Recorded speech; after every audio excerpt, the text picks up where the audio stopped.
आदरणीय साथियों, आदरणीय कुमारी शैलजा जी, शीशपाल जी, कांग्रेस पार्टी के सभी साथी, आज चौधरी ओम प्रकाश चौटाला जी की अंतिम यात्रा में अपनी श्रद्धांजलि प्रकट करने के लिए हम सब आए हैं। राजनीति के वो एक धुरंधर योद्धा थे, शायद सबसे लंबे अरसे तक, और एक लंबे दौर की राजनीति, बदलते हरियाणा के स्वरूप को उन्होंने अपने तरीके से देखा भी, उसमें भागीदारी और योगदान भी किया। और किसानों की लड़ाई खास तौर से वो निरंतर लड़ते रहे अपने अपने तरीके से, अलग अलग राजनीतिक अध्यायों में। उनके ऐसे व्यक्ति के प्रति हम सब अपने श्रद्धा सुमन प्रकट करते हैं और उम्मीद करते हैं कि परिवार चाहने वाले उनके समर्थकों को ईश्वर सांत्वना देगा और उस महान आत्मा को अपने चरणों में अवश्य जगह देगा। सर क्या कहेंगे? देखिए, आज बहुत दुखद है। हरियाणा की राजनीति के बहुत बड़े नेता जिन्होंने विशेषकर किसान वर्ग को एक आज़ादी की सांस एक तरह से देने का काम किया, किसान वर्ग को उसके अधिकारों की पहचान दी और किसानों के दिल में बस करके जिन्होंने किसान हित में अनेक ऐसे काम किए और पूरे हरियाणा प्रदेश की तरक्की के लिए जिन्होंने अपना जीवन पूरा खपा दिया। और मैं एक चीज़ और उनका एक कायल हूँ इस चीज़ से कि उनमें जो सकारात्मक भाव था, जो पॉजिटिविटी थी, ऐसे तो आदरणीय चौधरी ओम प्रकाश चौटाला जी आज हमारे बीच नहीं रहे। तो पूरे प्रदेशवासियों को आज बहुत दुख है, क्योंकि हरियाणा प्रदेश उनका एक परिवार था और परिवार की तरह उन्होंने हरियाणा प्रदेश का पालन पोषण भी किया। एक पिता के नाते कह सकते हैं, एक पालक के नाते कह सकते हैं। तो आज उनका जाना हमारे लिए बहुत बड़ी क्षति है और निश्चित रूप से परमात्मा उनको आशीर्वाद देंगे, अपने चरणों में स्थान देंगे। और परिवार के लिए मैं परमात्मा से निवेदन करूँगा उनको संबल दे, ताकत दे। जी शर्मा जी, हरियाणा के लिए कितना बड़ा झटका मानते हैं चौटाला साहब अब नहीं? आज चौधरी ओम प्रकाश चौटाला के दाह संस्कार में हरियाणा, पंजाब, हमने कई दाह संस्कार देखे हैं, परंतु आज की जो भीड़ है वो अभूतपूर्व है। ये उस शख्सियत को नमन है, ये उस शख्सियत की जो संघर्ष की गाथा है उसके प्रति एक लोगों का ये प्रणाम है। चौधरी ओम प्रकाश जी चौटाला के साथ हमारा बहुत लंबा संघर्ष का इतिहास है। 24 जुलाई 1999 को हमने उनको मुख्यमंत्री की राजभवन में शपथ दिलाई थी और आज 90 साल की उम्र में आज उनका चौधरी देवीलाल परिवार से हमारे 3 पीढ़ी के संबंध हैं। आज हम कुछ ज़्यादा बोलने की स्थिति में नहीं हैं। इतना ही कहना चाहता हूँ, एक संघर्ष का अंत हो गया। उनको प्रणाम है, उनको नमन है। हरियाणा के महानायक का अंत हो गया माना जाए? हरियाणा में एक संघर्षशील राजनेता जो संघर्ष को बुलावा दे के बुला लेते थे, ऐसे एक मजबूत विल पावर का राजनेता है। सामान्य व्यक्ति के साथ रहने वाला व्यक्ति, आज उनको हम प्रणाम करते हैं। एनडीए के पार्टनर भी थे, हरियाणा में गठबंधन की सरकार भी रही। किस तरह का आपका एक्सपीरियंस कैसा रहा? देखिए, मेरा एक्सपीरियंस है, मैं 55 साल से राजनीति में हूँ। मैं बीजेपी का 3 बार प्रांत का अध्यक्ष रहा है। हरियाणा की राजनीति में चौधरी देवीलाल हमारे बिना कभी नहीं रहे, हम चौधरी देवीलाल के बिना कभी नहीं रहे। ये हमारा नेचुरल अलायंस। आज हम सभी आए हैं, सुरजेवाला जी हैं, हमारे अन्य साथी हैं, शीशपाल जी हैं और अन्य साथी कांग्रेस के लोग आए हैं अपने रिस्पेक्ट्स पे करने के लिए।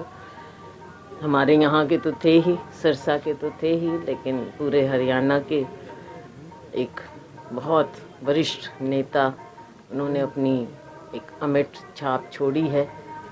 राजनीति पर भी लोगों से जुड़े रहना, अंत तक लोगों के बीच में रहना, अंत तक लोगों के बीच में जहाँ जाने की ज़रूरत होती, कभी उन्होंने किसी प्रकार का ना आलस किया, ना सोचा, ना उनकी ज़िंदगी में ऐसा कोई शब्द था। हमेशा लोगों के लिए, वर्करों के लिए जहाँ जाने की ज़रूरत होती अंत तक जाते रहे, अलर्ट रहे। उनकी कमी तो रहेगी, क्योंकि अब वो एक युग समाप्त हो रहा है ऐसे लोगों का। मैडम कोई याद आपको याद आती हो? बहुत हैं। यहाँ भी मैं जब उनकी पत्नी का देहांत हुआ तब हम आए थे, तो उन्होंने कई बातें भी बताई पुरानी। बचपन की तो खैर याद है ही, और उससे पहले तो सब कांग्रेसी होते थे। जो देवीलाल भी घर में आना जाना रहता था। हैं, अच्छी स्मृतियाँ भी हैं। देखिए जी, पूरे प्रदेश के लिए एक बहुत बड़ा नुकसान है। चौधरी ओम प्रकाश चौटाला जी ने हमेशा सारी उम्र लोगों के लिए संघर्ष करने का काम करा है। सारी उम्र उन्होंने आम नागरिक की लड़ाई लड़ने का काम करा है।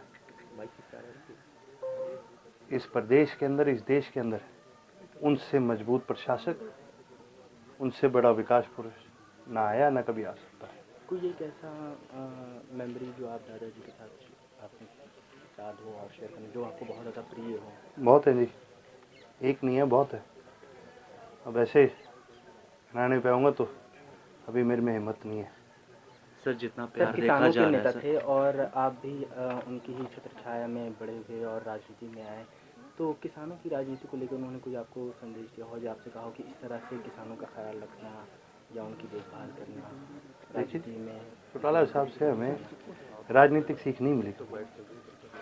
चौटाला साहब से हमें हमेशा सिद्धांतों की सीख मिली, उसूलों की सीख मिली है। सर, जितना उनसे हमने यही सीखा है, अपनी जुबान पे कायम रहो, लड़ाई से कोई लड़ो, सिद्धांतों की होनी चाहिए।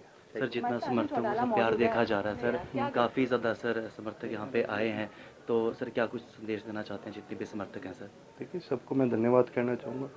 सबकी दुआएं जो मिली हैं, सबको धन्यवाद करना चाहूँगा। सर, हज़ारों की तादाद में लोग आए हैं और ऐसे में किसानों के रिगार्डिंग वो जाने जाते थे और काफ़ी ज़्यादा किसानों के हितों के लिए काम भी किया। हम लोगों से बातचीत कर रहे थे, वो अभी इस सदमे से बाहर भी नहीं आ पा रहे हैं और सेवा के लिए यहाँ पे आए हैं। सर, चौटाला साहब की जान जो है वो प्रदेश में बसती थी, प्रदेश के आम नागरिक में बसती थी। चौटाला साहब को कोई घर का, परिवार का कोई मोह नहीं था कभी। एक छोटा चौधरी साहब से मेरी बात हुई थी,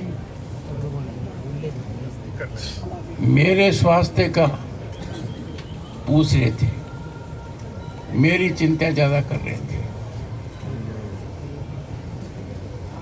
35 साल पहले का वो दिन जब बीज के रूप में चौधरी साहब ने ताऊ देवीलाल जी के आशीर्वाद से मुझे समझाया कि प्लीडर का पी हटा दो। मैंने कहा मैं प्लीडर हूं, का पी हटा दो। और जो यात्रा शुरू करवाई, मेरा हाथ पकड़कर, अर्थबल देकर, दर्शन देकर 9th लोकसभा में निर्वाचित करवाकर, मंत्री पद देकर, मैं भूल नहीं सकता। जब भी मौका मिला मुझे आशीर्वाद मिला। राज्यपाल का पद ग्रहण करते ही मैंने आपका आशीर्वाद लिया, आपके निवास पर जाकर। जब राज्यपाल था, खबर आई कि आपकी धर्मपत्नी नहीं रही। मेरी धर्मपत्नी ने कहा, मैं बंगाल में था, कि तुरंत पहुंचो। तक सुखवीर जी के पिताजी बादल साहब यहाँ थे। मेरी धर्मपत्नी ने कहा, जब अपना इकलौता बेटा गया तो चौधरी ओम प्रकाश जी ने कहा, अर्जुन भी अपने बेटे को नहीं बचा पाए, तुम आगे बढ़ते रहो।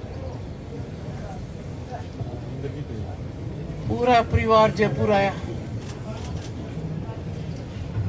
और चौधरी देवीलाल जी को तो पता नहीं था कि मैं कहाँ हूँ, तो गांव के लिए रवाना हो गए। गांव के नजदीक से आए, 7 बार विधायक, 5 बार मुख्यमंत्री रहना चौधरी साहब को परिभाषित नहीं करता।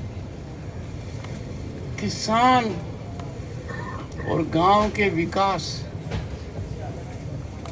उनकी प्राथमिकता थी, उनका संकल्प था, उनका ध्येय था, उनका उद्देश्य था। तब देश में बड़ा बदलाव आया 1989 में। उसके वो सूत्रधार एक थे, कड़ी से कड़ी को इकट्ठा करना उन्होंने किया था। कुछ भी परिस्थिति हो, कुछ भी हालात हो, किसान हित और ग्रामीण विकास को नहीं छोड़ा।